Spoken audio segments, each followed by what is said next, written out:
नमस्कार दोस्तों। उम्मीद है आप सब ठीक हैं, स्वस्थ हैं और अपना और अपने परिवार का, तंदुरुस्ती का और सेहत का पूरा ध्यान रख रहे हैं। दोस्तों, एंटीरियर क्रूशिएट लिगामेंट या एसीएल लिगामेंट हमारे घुटने का एक लिगामेंट होता है जो घुटने को स्टेबिलिटी प्रोवाइड करता है, उसको किसी भी एक्सीडेंट में, उसको किसी भी हेवी स्पोर्ट्स खेलने में अपनी जगह से हड्डियों को खिसकने से रोकता है, आपको एक स्टेबिलिटी देता है, ताकत देता है कि आप आराम से चल फिर सकें और अपना गेम्स खेल सकें। और अब आज के ज़माने में इस समय इसी एसीएल लिगामेंट की इंजरी और साथ-साथ उसकी सर्जरी बहुत ज़्यादा कॉमन हो गई है। अब ये इतना एक अनछुआ टॉपिक नहीं रह गया है। मगर दोस्तों, आज हम इसकी फिजिकल थेरेपी की बात करने नहीं आए हैं। आज हमारा जो ये टॉपिक है वो एसीएल लिगामेंट की इंजरी के बाद उसकी बहुत महत्वपूर्ण सर्जरी और उतनी ही महत्वपूर्ण उसकी जो फिजिकल थेरेपी है। इन चीज़ों के अलावा, इन चीज़ों से कम 95% ज़्यादा इम्पॉर्टेंट और क्रूशियल जो 5 पॉइंट्स हैं, वो हम आपसे डिस्कस करने इस शॉर्ट वीडियो में आज आए हैं। आपकी एक्सरसाइजेज, आपकी स्ट्रेंथनिंग, आपका चलना फिरना, आपका गाड़ी चलाना कब हो पाएगा, आपका खेलना कूदना कब हो पाएगा सर्जरी के बाद, सर्जरी कितनी सक्सेसफुल होगी, फिजियोथेरेपी कैसी करनी है, कैसी नहीं करनी है, ये सब सेकेंडरी है। सर्जरी होने के बिल्कुल अगले दिन से ही इन 5 पॉइंट्स का बहुत ज़्यादा ध्यान रखना बहुत ज़्यादा ज़रूरी है। This is the matter of life. इसीलिए आप इन 5 पॉइंट्स को बहुत ध्यान से सुने, इनको समझें और इन पे फोकस करें। दोस्तों, इन 5 पॉइंट्स में सबसे क्रूशियल और सबसे इंपॉर्टेंट पॉइंट जो है वो है फीवर।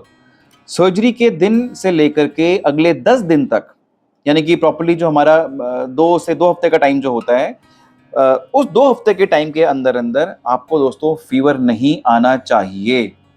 अगर आपका फीवर आया, अगर आपको फीवर आता है, अगर आपके थर्मोमीटर में आपका फीवर 99 भी आया, 99 से 1 पॉइंट भी ऊपर गया, तो दोस्तों इसमें आप अपना खुद का उपचार नहीं करेंगे। आप घर में किसी की बात सुनकर या अपने किसी मित्र की बात सुनकर, या मैं क्लियरली कहूँगा अपने फिजियोथेरेपिस्ट की बात सुनकर भी इस बात का, इस फीवर का ट्रीटमेंट नहीं करेंगे। अगर आपको बुखार आता है, आपका बुखार 99 से ऊपर गया, 100 के आसपास आ रहा है, आप अपने सर्जन से तुरंत संपर्क करेंगे। सर्जन के संज्ञान में इस बात को ज़रूर डालेंगे और उनके द्वारा बताया गया उपचार ही करेंगे। वैसे तो आपको जब डिस्चार्ज किया जाएगा सर्जरी के बाद में हॉस्पिटल से, तो आपको कुछ एंटीबायोटिक्स, मेडिकेशंस वगैरह बहुत कुछ दिए जाएंगे, एडवाइस किए जाएंगे, वो आप नियमित लेते रहें।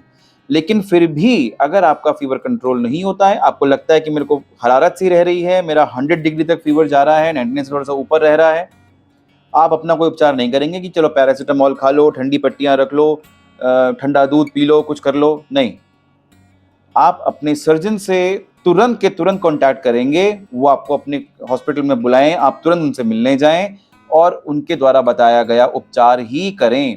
फीवर को प्लीज हल्के में ना लें, ये बहुत सीरियस भी हो सकता है। सो पॉइंट नंबर 2, फीवर के बाद जो अगली चीज जो बहुत इंपॉर्टेंट है ध्यान रखना, वो है स्वेलिंग, सूजन। वैसे तो आमतौर पे किसी भी सर्जरी के बाद, चाहे वो लिगामेंट सर्जरी हो या नी रिप्लेसमेंट सर्जरी हो या कोई सी भी सर्जरी हो, सर्जिकल साइट के आसपास जहां सर्जरी, यहाँ टाके लगे हैं, उसके अगल बगल सूजन आना थोड़ा स्वाभाविक है। लेकिन इस सूजन को बढ़ने ना दें, इसको बहुत लंबे समय तक रुकने ना दें। अगर आप ऐसा करेंगे, रुकने देंगे या बहुत ज़्यादा सूजन अगर आएगी, तो वो अंदर की मांसपेशियों में जो नए नए टांके लगे हैं उन पर बहुत दबाव डालेगी, पिचकाएगी उनको। उससे आपका दर्द बहुत बढ़ जाएगा, आपको समझ नहीं आएगा दर्द क्यों हो रहा है। हो सकता है आपको सर्जरी से उतना दर्द ना हो रहा हो जितना उस सूजन से हो रहा होगा। तो सूजन को कम करें। सूजन कम करने का पहला उपचार तो है दवाइयाँ जो आपको दी गई हैं। दोस्तों, वो पेन किलर्स नहीं है। ये मत सोचिएगा कि पेन किलर्स कितना खाएंगे किडनी खराब हो जाएगी, ये हो जाएगा, वो हो जाएगा। डॉक्टर ने आपको कुछ सोच समझ कर ही वो पेन किलर्स दी हैं। वो आपके बॉडी का, उस जगह का इन्फ्लेमेशन डाउन करेगी, आपकी सूजन में कमी लेकर आएगी, आपके दर्द में कमी लेकर आएगी। ये तो पहला उपचार हुआ। लेकिन इससे और ज़्यादा कारगर और इससे और ज़्यादा ज़रूरी एक उपचार है, वो है सिंपल उपचार, जो कि बर्फ़ है। आप अपने उस सर्जिकल एरिया के अगल बगल, सीधा टाँकों के ऊपर नहीं, लेकिन उसके अगल बगल और पाँव में नीचे जहाँ तक भी आपको सूजन दिख रही है, दिन में कम से कम 4 या 5 बार खूब अच्छे से बर्फ़ की सिकाई कीजिए। आइस पैक्स आते हैं मार्केट में, जेल वाले आइस पैक्स भी आते हैं और सीधा बर्फ़ वाले पैक्स भी आते हैं। नहीं तो आप अपने घर में अपनी फ्रिज में, फ्रीज़र में भी बर्फ़ के क्यूब्स होते हैं, वो निकाल के पॉलिथीन में भर के उससे भी आइस मसाज कर सकते हैं।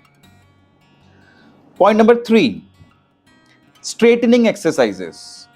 दोस्तों, हम जब कभी भी हमारे घुटने में कोई तकलीफ होती है, जैसे सर्जरी हुई है या कुछ भी तकलीफ है, तो एक पेशेंट अपने घुटने की रिकवरी को तब समझता है जब या तो उसका पेन कम हो रहा हो या वो घुटना मोड़ पा रहा हो। हम होता है ना, कभी चल रहे हैं, गिर गए, कुछ हो गया, बड़ी चोट लग गई, तो तुरंत क्या बोलते हैं, अरे मोड़ के देखो, मोड़ के, मुड़ रहा है कि नहीं। वो वहां तक तो ठीक है, लेकिन एसीएल सर्जरी के केस में इसके तुरंत बाद अगर आपने ज्यादा फोकस मोड़ने में लगाया तो आप बहुत इंपॉर्टेंट अपनी रिकवरी की एक फेज को मिस कर जाएंगे। दोस्तों, सर्जरी के तुरंत बाद कुछ समय तक आपको सारा फोकस घुटने को स्ट्रेट करने में लगाना है, क्योंकि आगे वो बहुत काम आएगा। घुटना मुड़ तो जाएगा, लेकिन अगर स्ट्रेटनिंग पे ध्यान नहीं दिया तो आगे बहुत दिक्कत आएगी, घुटना सीधा नहीं होगा। So third very important crucial point was knee straightening exercises. Now comes point number 4, no pillow below your knee joint. हाँ जी, घुटने में जब कभी तकलीफ होती है, ये तो सर्जरी की बात हम लोग कर रहे हैं, मगर अमूमन घर में भी अगर हम चल रहे हैं और मान लीजिए बिस्तर का कोना घुटने में लग गया या दीवार का कोना घुटने में लग गया, तो हम अपने घुटने को मोड़ के रख लेते हैं, तुरंत मोड़ लेते हैं और बिस्तर में लेटते हैं तो घुटने के नीचे एक तकिया रख लेते हैं, बड़ा आराम सा महसूस होता है। दोस्तों, वो यहां नहीं करना है। अगर आपने अपनी एसीएल सर्जरी के बाद में घुटने के नीचे एक पिलो रख लिया, आपका घुटना थोड़ा कंफर्टेबल तो हो जाएगा, लेकिन उस पिलो के रखने की वजह से, उस तकिए के रखने की वजह से जो घुटना आपका हल्का सा मुड़ा रहेगा, आपके घाव उस मुड़े मुड़े पोजीशन में ही भर जाएंगे, आप अपना घुटना सीधा नहीं कर पाएंगे। आप खड़े होंगे बाद में तो घुटना मुड़ा ही रहेगा। तो घुटने के नीचे पिलो नहीं रखेंगे। चाहे आपको दर्द हो, दर्द का निवारण आपकी दवाइयों से हो जाएगा, आइस पैक से हो जाएगा, हल्की फुल्की स्ट्रेटनिंग एक्सरसाइजेस से भी आपको नी में बहुत फर्क पड़ेगा पेन में, मगर उस पिलो को प्लीज सिर के नीचे ही रखें, घुटने के नीचे ना रखें। And point number 5, knee immobiliser brace. दोस्तों, ये एक नी ब्रेस है जो आपके थाई से लेकर नीचे एंकल तक जाता है। ये आपके घुटने को मुड़ने नहीं देगा। शुरुआती दिनों में सर्जरी के तुरंत बाद फोकस इस बात पे नहीं होता है कि आपकी नी स्ट्रेंथनिंग बहुत अच्छी हो जानी चाहिए, आपका चलना फिरना दौड़ना भागना बहुत जल्दी आ जाना चाहिए, आप बिल्कुल तुरंत फुटबॉल खेलते थे, वहीं आपकी इंजरी हुई थी, सर्जरी हुई है, अब 1 महीने के अंदर अंदर आपको फुटबॉल खेलने दोबारा जाना है। दोस्तों, ये एक इम्प्रैक्टिकल ड्रीम है, ये नहीं हो सकता। इसमें आपको बहुत समय लगेगा। और दूसरी बात, सर्जरी के तुरंत बाद जो सबसे प्राइम गोल है वो है उस नए लिगामेंट जो डॉक्टर ने आपको नया बना के दिया है, उस नए लिगामेंट का रख रखाव, उसका बचाव, उसका बहुत अच्छी तरह से अपने दोनों एंड से जुड़ जाना बहुत महत्वपूर्ण है। जब वो अच्छे से जुड़ेगा तभी आगे आप नी को इस्तेमाल कर पाएंगे और तभी आप मांसपेशियों में जान डालेंगे, तभी एक्सरसाइज कर पाएंगे और तभी आप कुछ महीने 2-3 महीने के बाद में चलना फिरना कर पाएंगे। और अगर आप स्पोर्ट्स प्लेयर हैं तो थोड़ा समय ज़्यादा लगेगा, लेकिन वो हो तभी पाएगा जब आपके लिगामेंट की अच्छे से रख रखाव हो जाएगी। तो दोस्तों, फीवर नहीं आना चाहिए, स्वेलिंग कम से कम हो, नी की स्ट्रेटनिंग एक्सरसाइजेस करनी है आपको, पिलो नहीं रखना है बिल्कुल भी, और 5वां पॉइंट, नी इमोबिलाइजर ब्रेस कुछ दिनों तक लगा के रखना है। नॉर्मली 5 से 10 दिन तक ये लगता है, कुछ केसेस में उससे पहले भी ये हटा दिया जाता है। तो दोस्तों, अगर आपको हमारी वीडियोस अच्छी लगती हैं तो प्लीज़ सब्सक्राइब करिए, उनको शेयर कीजिए, उनको व्यू करिए और जुड़े रहिए हमारे साथ। हम आपके लिए बहुत जल्दी नेक्स्ट वीडियो लेकर आएंगे। मैं आपका दोस्त, मैं आपका मित्र डॉक्टर मोहित। धन्यवाद।